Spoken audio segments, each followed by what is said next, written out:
day by day. We see that please. Pwede na pong...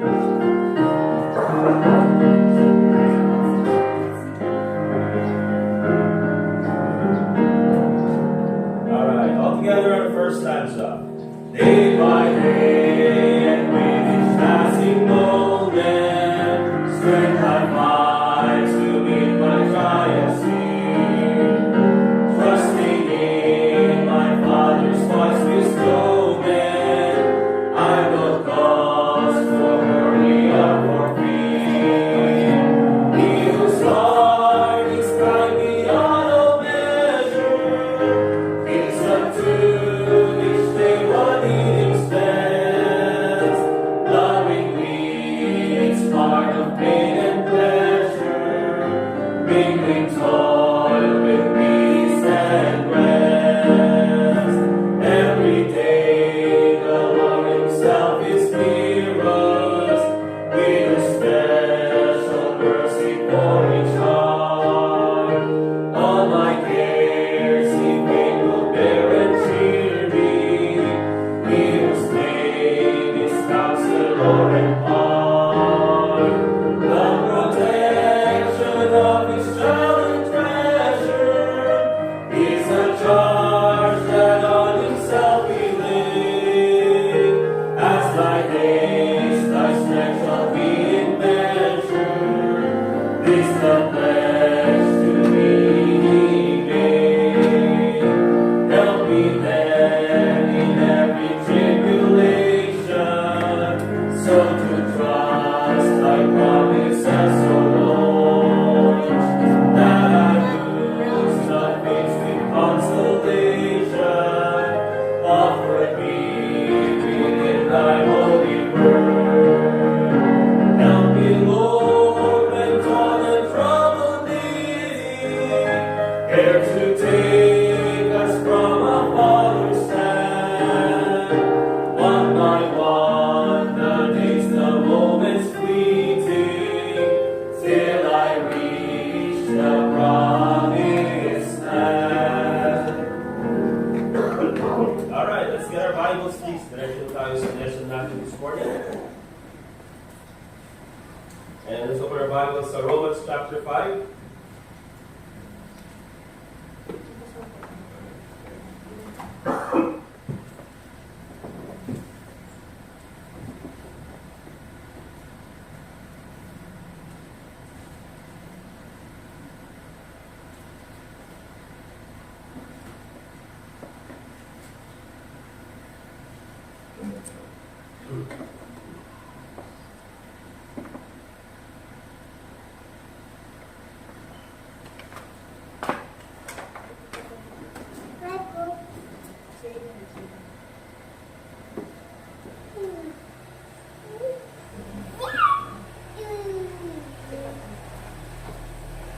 Alright, so Romans chapter 5, let me just read muna. It was verse 6 hanggang verse 11. Verse 6 hanggang verse 11, the Bible says, For when we were yet without strength, in due time Christ died for the ungodly. For scarcely for a righteous man will one die, yet peradventure for a good man some will even dare to die. But God commended his love toward us, in that while we were yet sinners, Christ died for us. Much more than being now justified by his blood, we shall be saved from the wrath through him. For if, when we were enemies, we were reconciled to God by the death of his Son, much more, being reconciled, we shall be saved by his life. And not only so, but we also joy in God through our Lord Jesus Christ, by whom we have now received the atonement. Alright, so ang titignan po natin, of course, mga kapatid, sa Romans chapter 5, we'll focus dun sa statement na sabi ng Panginoon sa verse 8, But God commended his love toward us, in that while we were yet sinners, Christ died for us. So ang Panginoon Hesus Kristo namatay para sa atin. And alam natin to mga kapatid, because tayo po ay nanampalataya kay Kristo bilang tagapagligtas. Amen? Amen ba mga kapatid? Amen. Malakasan na tayo ng amen dito sa side na to at sa side na ito. Okay? Mas malakas yung amen siguro. Alright. Anyway, So, titignan po natin mga kapatid, is yung statement na yan. Pero marami po sa atin, minsan, pag binanggit kayo yung salitang si Kristo namatay para sa atin, parang hanggang doon lang yung pagkakaalam natin. But behind yung pagkamatay ni Kristo sa cross, mga kapatid, there are many truths na pwede nating matutunan at dapat nating malaman. Una-una, tingnan po natin yung ating kalagayan kung bakit namatay si Kristo sa cross para sa atin. The sinner's condition. Look at verse 6. The Bible says, "For when ye were without strength," the Bible says, tayo mga kapatid na makasalanan, Christ died for us, tayo mga makasalanan. May kita dyan mga kapatid, unang sinabi, dyan sa verse 6, that we are weak. Okay? The Bible says, "For when we were without strength," walang kalakasan, walang kapangyarihan. Anong ibig sabihin niyan mga kapatid? Wala tayong kalakasan. Unang-una mga kapatid na iligtas yung ating sarili. Wala tayong strength. O also, secondly, mga kapatid, na baguhin yung ating buhay. Alright? So, in due time, sabi ng Bible sa verse 6, Christ died for the ungodly. So, yan po yung whole essence ng statement. Na tayo, bilang mga makasalanan, walang kakayahan. Okay? Walang kalakasan para iligtas yung ating mga sarili. But also, in that same statement, sabi ng Bible, Christ died for the ungodly. And so, hindi lang tayo weak, mga kapatid, pero nandyan din yung salitang wicked. Okay? We are ungodly. Christ died for us. Unang-una mga kapatid, yung us na binabanggit dyan, tayo makasalanan. Okay? So, Christ died for the ungodly. Sabihin natin, paano nung hindi naman ako nanampalataya kay Kristo, may sinasamba naman akong Diyos. Sumusunod naman ako sa sinasabi ng Bible. Gumagawa naman ako ng mabuti.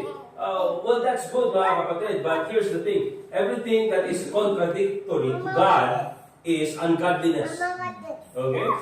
So, Christ died for the ungodly. Yung mga tao na walang takot sa Diyos, yung mga tao na namumuhay na as if God does not exist.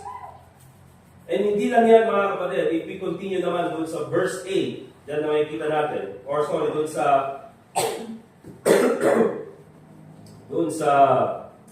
sama sa verse 8, "But God commended His love toward us, in that while we were yet sinners," okay? So, para makuha natin yung, sabihin natin alliteration, di ba? Nagsimula tayo sa weak, wicked, and then, pangatlo, makikita natin dito, we were sinners. Gamitin natin yung salitang wayward. Okay? Ibig sabihin, wala sa tamang landas. Okay? Kumbaga, ito yung landas na binigay sa atin ng Bible, or ito yung landas na binigay sa atin ng Panginoon, pero iba yung dinakaran nating landas. Alright? So, while we were yet sinners, let's go to 1 John chapter 3, verse 4.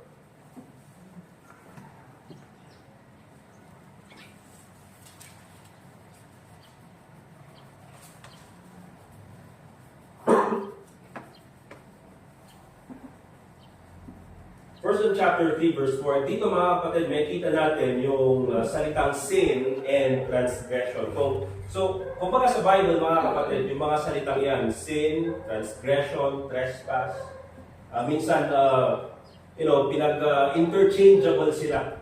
Kumbaga nandun yung idea.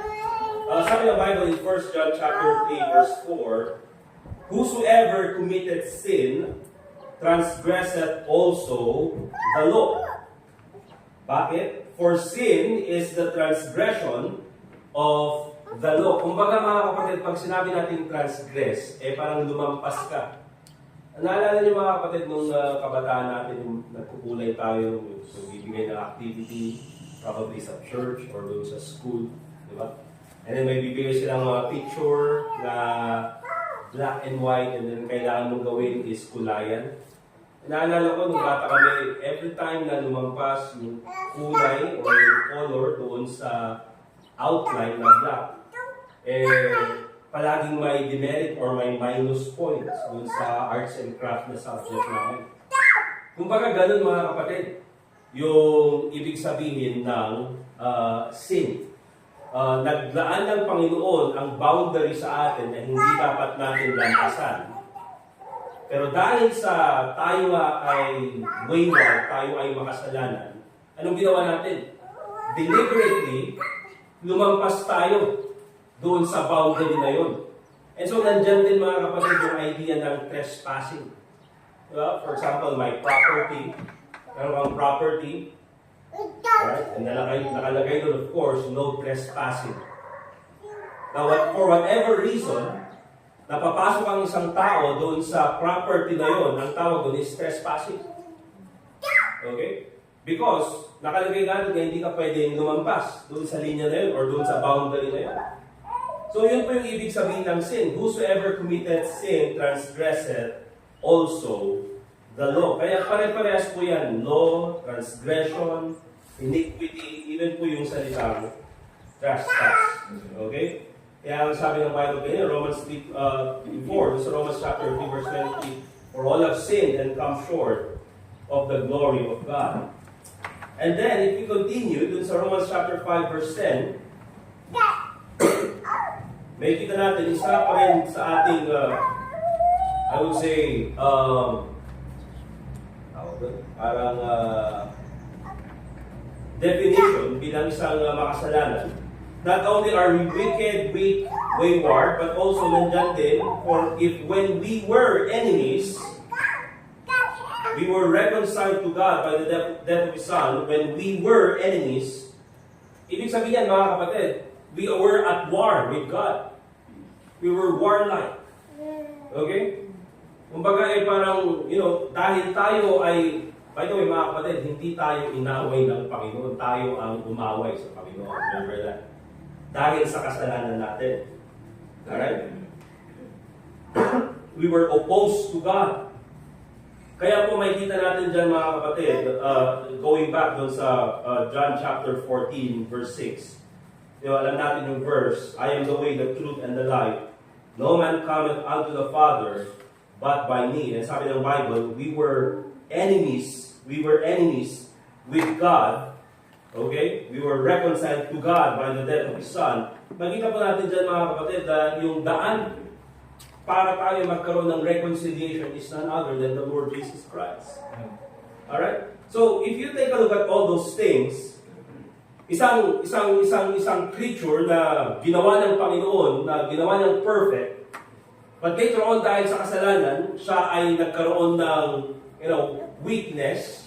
Sabi ng Bible, no power, no strength to save himself, even to change himself, no power to reach God.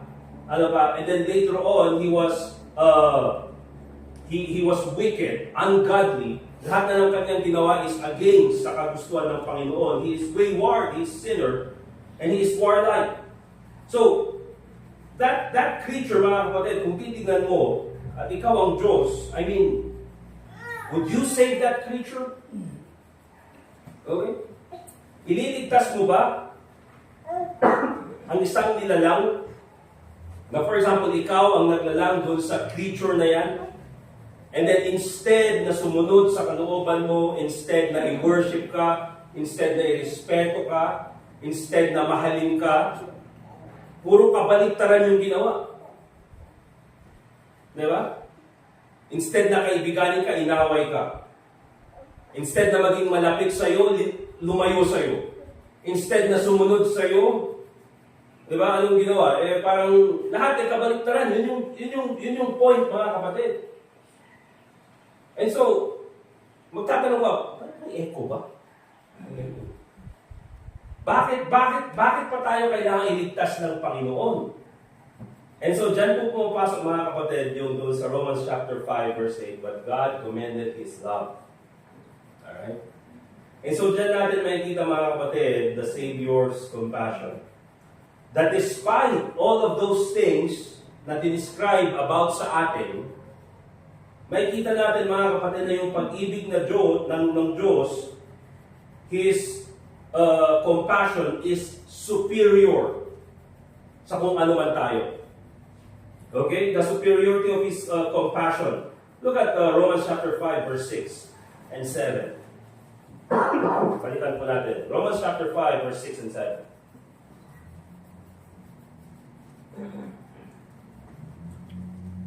For when we were yet without sin, Christ, in due time, Christ died for the ungodly. So, nandiyan mga kapatid yung in due time. Ibig sabihin mga kapatid, may plano talaga ang Panginoon na iligtas tayo. Hindi po ito nangyari mga kapatid na, sige, iligtas ko na lang itong mga tao na ito. You see, even before, dun sa Genesis chapter 3, or dun pala sa Genesis chapter 3, mga kapatid, nakikita natin dun na may plano nga ang Panginoon para tayo ay iligtas. Okay? And then sabi nga dun dito sa Bible, when it comes to our salvation, dinidescribe si Jesus Christ, the Lamb of God slain before the foundation of the world. Okay?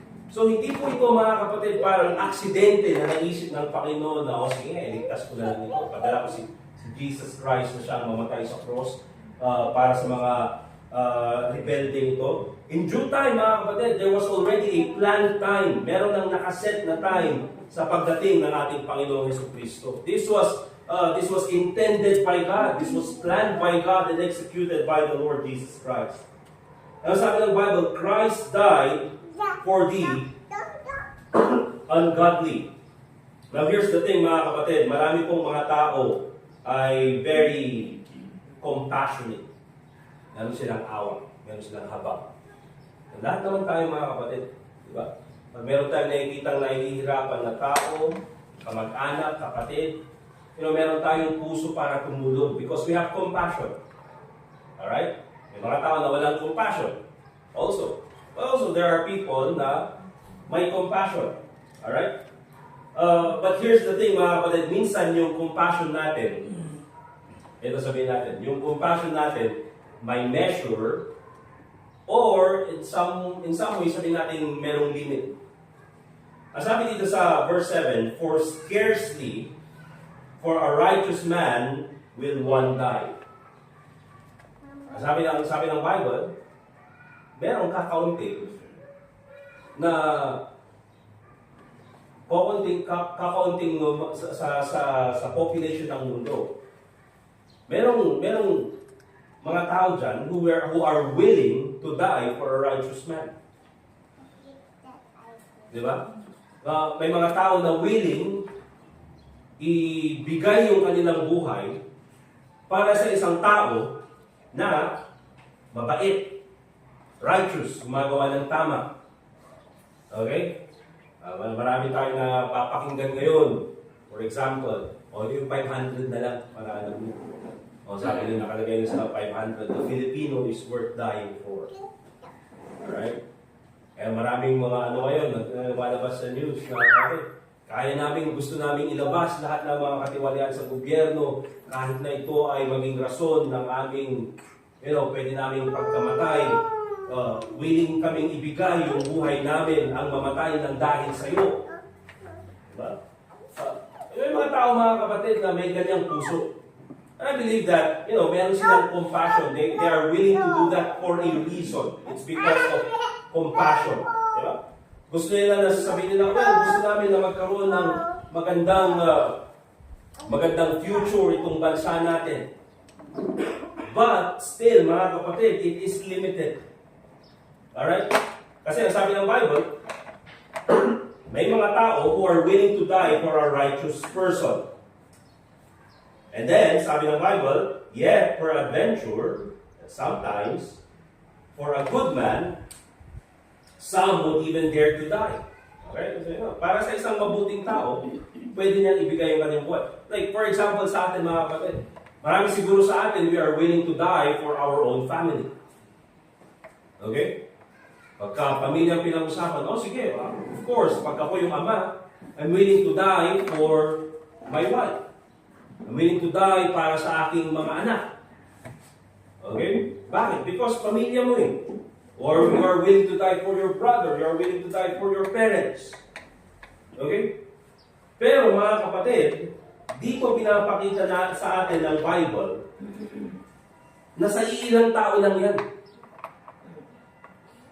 Would you die, mga kapatid, para sa isang tao na namuhay sa krimen, namuhay para sa para sa mga pansariling mga intentions lamang, a life of crime, and then wala nang ginawang mabuti para sa kanyang buhay, naging makasarili, covetous, all of those things.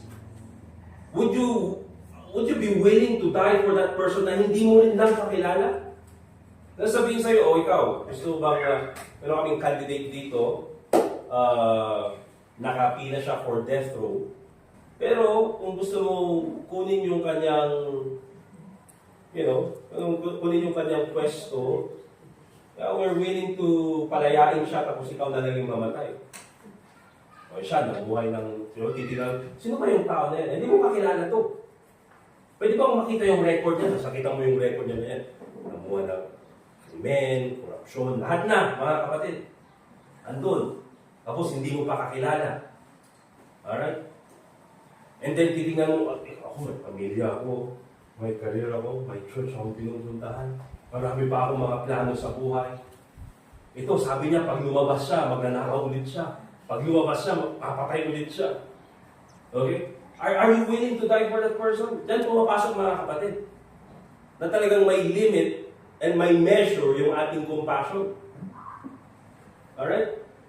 And so diyan po pinapakita sa atin mga kapatid yung superiority ng compassion ng Panginoon na hindi niya tinignan kung sino ba yung mabait, hindi niya tinignan kung sino ba yung pupunta sa church, hindi niya tinignan mga kapatid kung sino ba yung ang sabi ng Bible in Romans chapter 5 verse 8, in that while we were yet sinners, yung salitang sinners, yung binanggit natin na definition kanina, weak, wicked, wayward, warlike, the Bible says, Christ died for us.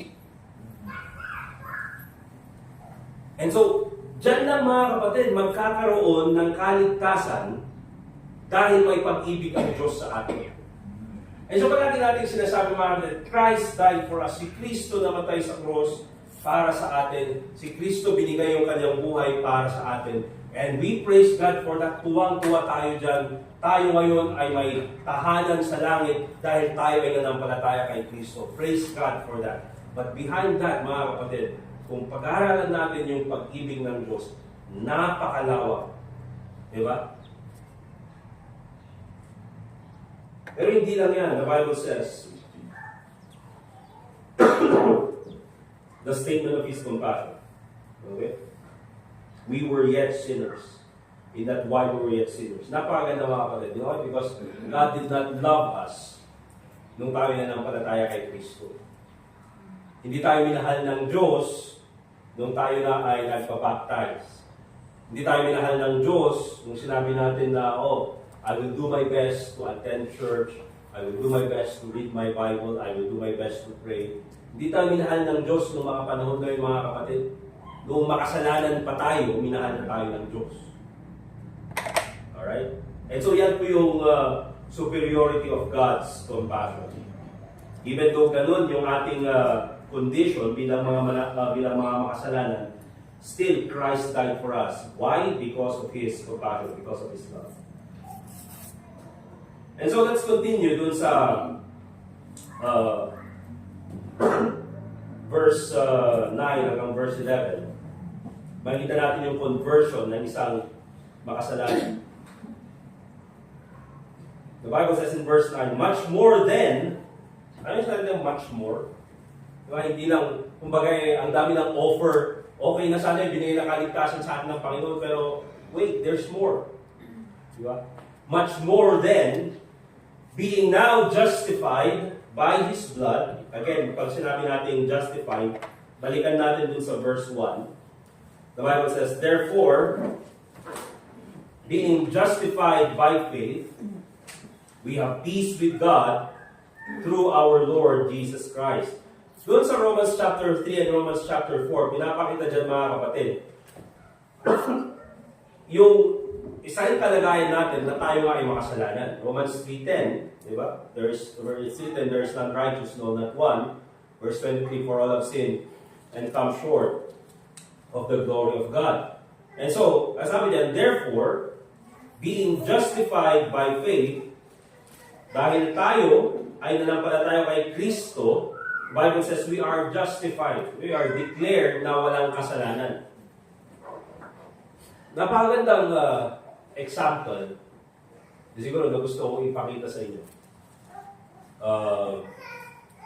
Ay minsan pag binabasa natin is parang, parang binibilisan natin nung si Jesus Christ nandun sa garden. And then, dumating yung mga soldiers ng mga Pharisee para arrestuhin si Kristo. Alright? And ano yung pangalan ng soldier na natanggalan ng tenga? Ano? Yun, si Malchus or Malchus. So aarestuhin si Kristo, di ba? Aarestuhin sana si Kristo. Pero of course, itong si Peter, dahil ninja ka ron, di ba? Lumaban, dahil ko taga ko di ba daw? Nakalingga. Di ba, lumaban. And so, dumating yung mga soldiers, arrestuhin si Kristo, linabas ni Peter yung kanyang sword, sabi ng Bible, and then, tinabas niya yung tenga ng soldier. And then, pag titignan natin anong sunod na ginawa ni Jesus Christ, pinigilan niya si Peter, and then, hinil niya yung tenga.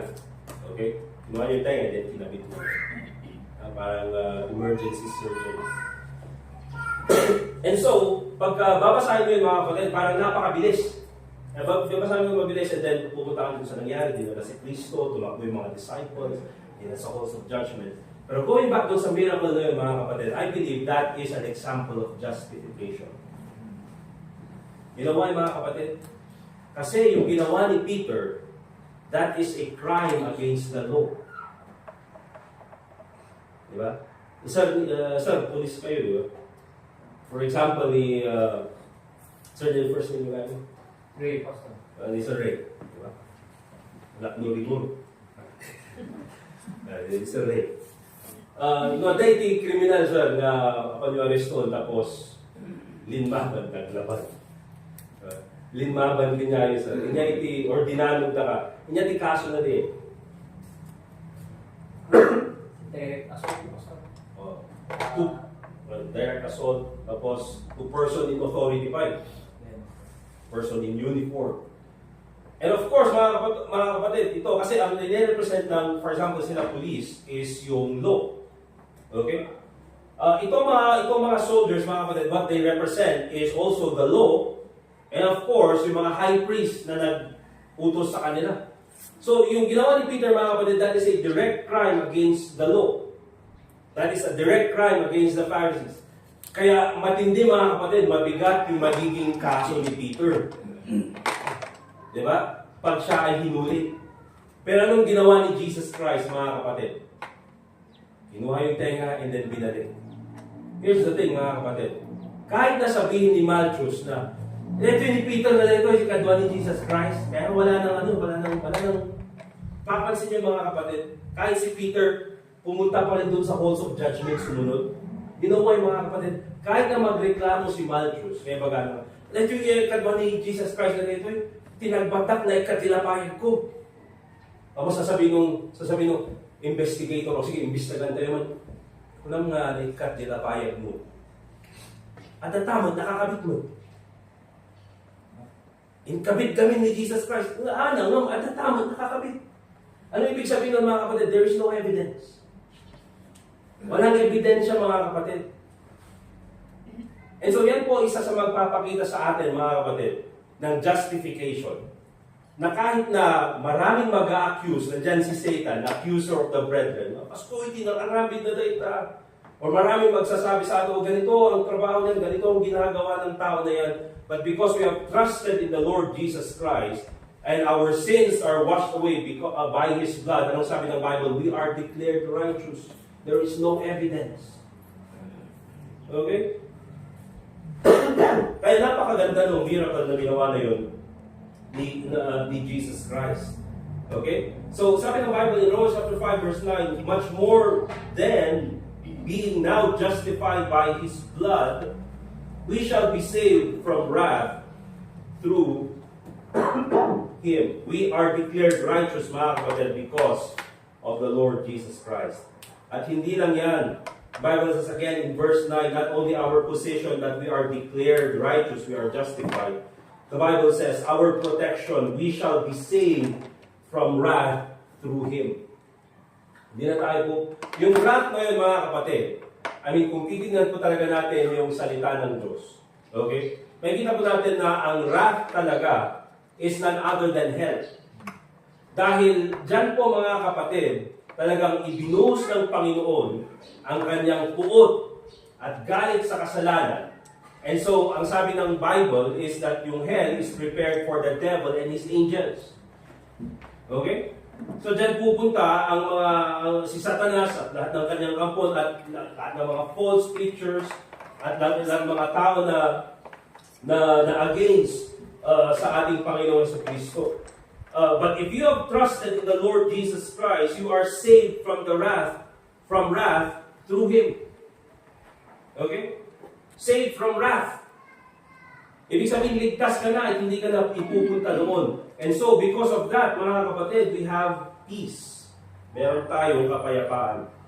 In verse 10, the Bible says, for if, when we were enemies, ganun tayo dati, but now we have trusted the Lord Jesus Christ, we were reconciled to God by the death of His Son. We were reconciled to God by the death of His Son. We already have peace with God through the Lord Jesus Christ. Going back, mga kapatid, sa verse 1, therefore, being justified by faith, Romans 5:1, we have peace with God through our Lord Jesus Christ. Hindi na tayo kaaway ng Diyos, tayo na ay merong peace. Okay? And of course, mga kapatid, Romans 5:10, not only we have peace, but we have preservation. We have preservation. Ano ibig sabihin ng preserve, mga kapatid? Okay? Kung sinabi natin preserve, hindi magbabago yung quality. Once you're saved, you're always saved. Kung ano yung kaligtasan mo, doon sa time na ikaw ay nanampalataya kay Kristo, 3 years ago, 5 years ago, 10 years ago, 15 years ago, after 20 years from now, or 25 years from now, and in all eternity, you have the same quality of salvation. Yun po ang preservation, mga kapatid. Parang for example, dito yung preservation ng tao, mga kapatid, na limited din. For example, bumili ka ng ube jam dito sa Baguio City. Alright? And of course, may preserved yan, and then naka-seal dapat. And then kahit na ibiyahe mo dun sa ibang lugar, it's still the same quality. Okay? It's still the same ube jam na galing sa Baguio. And so, ganun po yung ibig sabihin ng preservation, mga kapatid. Kasabi dyan, we were reconciled to God by the death of His Son, much more, being reconciled, we shall be saved by His life. Now, there are two, sabihin na natin major interpretation dito sa verse na ito. We shall be saved by His life. And both I believe are correct. Okay? Or either way, nasa tamang interpretation. We shall be saved by His life. Now, although shall yung ginamit dyan na tense, but here's the thing, mga kapatid. Kaya po, it's very important that the Lord Jesus Christ, di ba? Nung siya ay pinadala ng Panginoon ng Diyos sa atin bilang tagapagligtas, hindi siya dumating sa atin na adult. Okay? Na parang bumaba sa langit, and then ito si Jesus Christ, 100% man, 100% God, o ipako niyo na ako sa krusa. Kung na mamamatay para sa inyong mga kasalanan. No, hindi, mga kapatid. He had to be born of a virgin doon sa manger. Okay? And then, siya ay namuhay na normal na tao dito sa mundong ibabaw until He started His ministry. But the importance of his life, mga kapatid, is that he had to fulfill all the law. Hindi lang lahat, mga kapatid, ng mga prophecies sa kanya. Hindi lang lahat yung mga miracles. Because nabanggit nga yan sa Old Testament. But more importantly, pinakita niya that he is the only one who can fulfill the law. Kaya ang sabi ng Bible, tempted at all points, yet without sin. At even nung siya ay pinarada kay Pontius Pilate para sa kanyang execution, nung siya ay nilitis ni Pontius Pilate, ano sabi ni Pontius Pilate? Wala akong rason, wala akong makita, I see no fault in him. Wala akong makita kasalanan sa kanya para siya ay mamatay sa cross. Okay? And so makikita natin dyan, mga kapatid, isa sa mga necessities ng salvation na pag sinabi natin gospel, of course, na yung death, burial, resurrection ni Jesus Christ. But also behind that, it's very important na makita natin na si Jesus Christ, He is the only one worthy to die for our sins. Okay? Because siya lang naman, mga kapatid, ang naka-fulfill ng law. Alright? But also, here's the thing, we shall, kasi ginamit doon yung future tense, we shall be saved by His life. Ang pinapakita dito, mga kapatid, is that the Lord Jesus Christ is alive. Okay? Si Jesus Christ, siya ay buhay. And 1 Corinthians chapter 15, of course, hindi na tayo pupunta doon. But doon sa resurrection ni Jesus Christ, ipinakita doon, mga kapatid, that death has been conquered. And so, dahil si Jesus Christ, He resurrected from the dead, tayo, mga kapatid, na nanampalataya kay Kristo, there will also come a time when our physical bodies will also be resurrected from the dead to be with the Lord Jesus Christ. But also, mga kapatid, ito makikita natin dito. As long as Christ is alive, we have eternal security. Amen. And here's the thing, mga kapatid. Jesus Christ is God. Amen. At si God, hindi bumamatay. And so, as long as ang Panginoon ay buhay, meron tayong buhay na wala hanggan.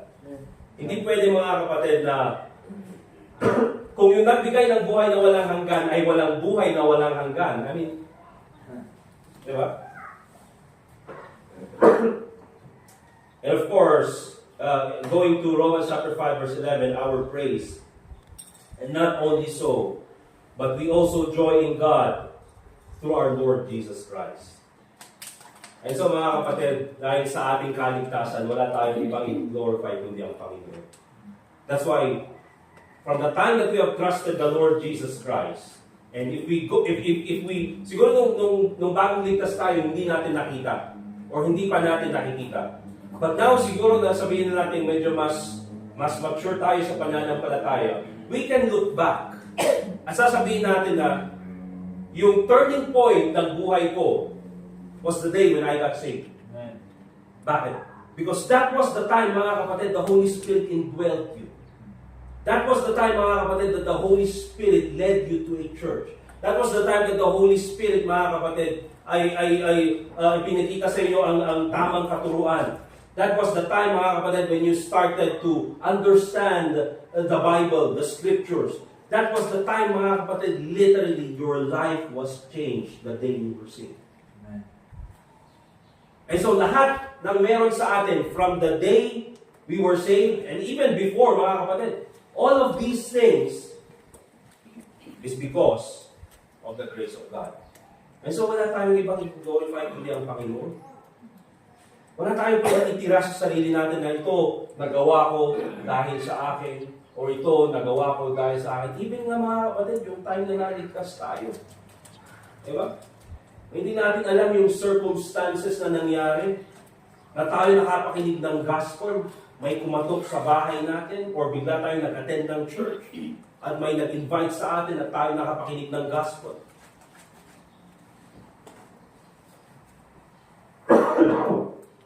And of course, our privilege in Romans chapter 5 verse 11, not only so, but we also joy in God through our Lord Jesus Christ, by whom we have now received the atonement. You see, mga kapatid, all throughout history, isa lang naman sa mga gusto ng tao is para makalapit sa Diyos. And what's the evidence of that, mga kapatid? Dahil ang tao gustong lumapit sa Diyos, nagtatag siya ng kanyang sariling religion. Gumagawa siya ng paraan para siya ay mapalapit sa Diyos. But here's the thing, let's go to Romans chapter 10, verse 7 hanggang verse 10, and then we'll end.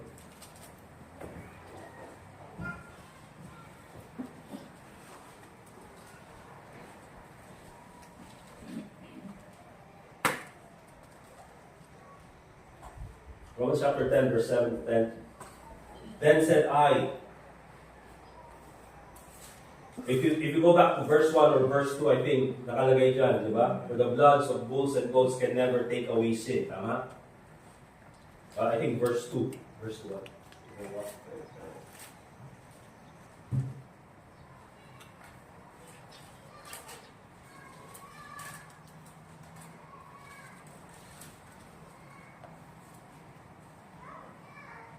Verse 3, sorry, but in those,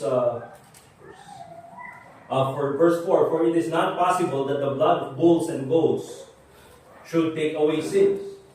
Yung lalo na sa Old Testament, yung mag-offer ng sacrifice, and sabihin nila that,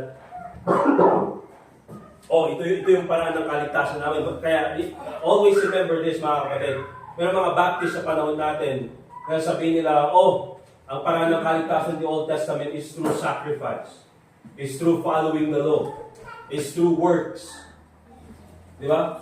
Hindi po, mga kapatid. Because very clear, nang sabi ng Bible in verse 4, in Hebrews chapter 10, for it is not possible. Ano yung ibig sabihin? Ano yung term natin, mga kapatid? Sa panahon natin, sa dalawang word na not possible.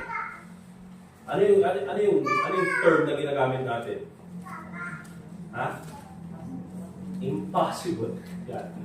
For it is, pag sinabi natin imposible, ang mabalin, kakabsat. Di ba? For it is not possible that the blood of bulls and goats should take away sins. Hindi pwede na yung mga sacrificial, dibason mo, ugasan, tidara, tibaka. Ang agbalin. One logic lang, sinasabi dito nung writer ng Hebrews. Kaya sabi niya sa verse 5, wherefore, when He, the Lord Jesus Christ, cometh into the world, He saith, sacrifice and offering thou wouldest not. Ayaw tanggapin ng Panginoon, but a body hast thou prepared for me. Kaya po si Jesus Christ nagkatawang tao. Binigyan siya ng katawang tao. In burnt offerings and sacrifices for sin thou hast had no pleasure. Hindi ka nalulugod. Then said I, lo, I come, in the volume of the book it is written of me, to do thy will, O God. Above then he said, sacrifice and offerings, and burnt offerings and offering for sin thou wouldest not, neither hadst pleasure therein, which are offered by the law. Then he said, lo, I come to do thy will, O God. He taketh away the first, that he may establish the second.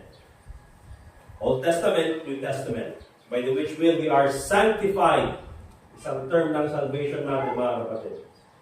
Through the offering of the body of Jesus Christ, the Bible says, once for all. Okay? Minsana. And so that is a great privilege. You know why, mga kapatid, in the Old Testament, if you go back dun sa verse 3, but in those sacrifices, na ginagawa nila every year sa temple, the Bible says, there is a remembrance again made of sins every year. Hindi na huhugasan yung kasalanan, mga kapatid. So imagine, na nasa Old Testament tayo. Okay? And then we trusted, nanampalataya tayo sa Panginoon. But we have to do all those sacrifices na yun. Yung tayo, kakasat, at pila tayo di Jerusalem. Yung tayo, agalay di baka. Apan tayo, madiay, nurun sa dato ipadaraan sa templo. Pila tayo every year, kakasat. Pero buti na lang, mga kapatid, we have the privilege to be saved by grace through faith, only through the Lord Jesus Christ. Amen? Amen. Alright, Tapos tayo doon. Let us pray. Dear God, Heavenly Father, once again, we thank you for this time that we can have our service. Muli po, Panginoon, ang pangalan mo po ang mabigyan ng kalwalhatian sa lahat ng aming gagawin. And also pray in the name of the Lord Jesus Christ. Amen. Okay, tuloy po natin yung service natin after 5 minutes, 10:10. Lumampas tayo, hindi ko natin.